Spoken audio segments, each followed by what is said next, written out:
Starting with news from West Asia, the UN envoy to Syria has called for free and fair elections after the ouster of President Bashar al-Assad.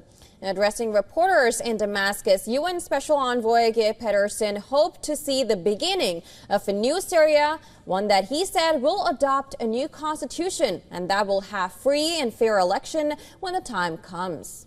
His comments come a day after members of the UN Security Council in a statement called for the implementation of an inclusive and Syrian-led and Syrian-owned political process that they said should meet the legitimate aspirations of all Syrians.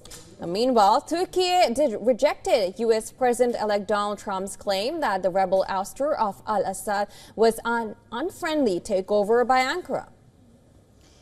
Now, in an interview with broadcaster Al Jazeera, Turkey's foreign minister Hakan Fidan said that if there's any takeover, it's the will of the Syrian people which is taking over now.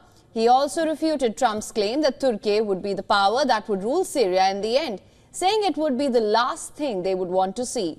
Further, Fidan said that Turkey would have no reason to launch an offensive against the Kurdish forces if the new rulers properly address the issue of the groups whom Ankara brands as terrorists.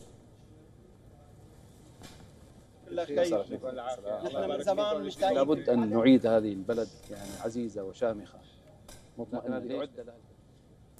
Now, Syrian war monitor said 21 pro-Turkey fighters were killed on Wednesday after they attacked a Kurdish-led position near a flashpoint northern town despite a U.S. brokered ceasefire extension in the area. Now, the Britain-based observatory, which has a network of sources inside Syria, said the attack included support from Turkish reconnaissance aircraft and was followed by heavy clashes with heavy and medium weapons. Now, meanwhile, Turkey President Recep Tayyip Erdogan has said that the country would together work with Lebanon on Syria. He was addressing a press conference alongside Lebanon Prime Minister Najib Mikati. Erdogan stressed that the stability of Syria means the stability of the region. Syria is slowly getting back on its feet. The first commercial flight since the ouster of al-Assad took off from Damascus airport for Aleppo in the country's north on Wednesday. 43 people, including journalists, were on board the Syrian airplane. Now, also neighboring Jordan has reported the Jaber border crossing for trade, resuming the flow of goods and freight traffic between the two countries.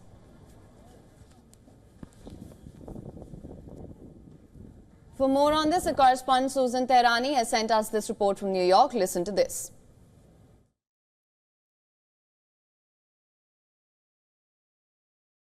While Donald Trump suggested that Ankara is controlling the anti-Assad movement, Turkish Foreign Minister dismissed these claims, saying that the situation unfolding in Syria is at the will of the Syrian people. He added that Turkey does not aim to dominate Syria, emphasizing on regional cooperation over power struggles. Turkey's long-standing support for Syrian rebels on the one hand and hosting refugees on the other perhaps brings this issue to the forefront. But this back and forth really reveals the tension between U.S. perception and Turkey's regional ambitions as well, while Syria's future remains very fluid and uncertain. Susan Tehrani reporting from New York for WION World as One.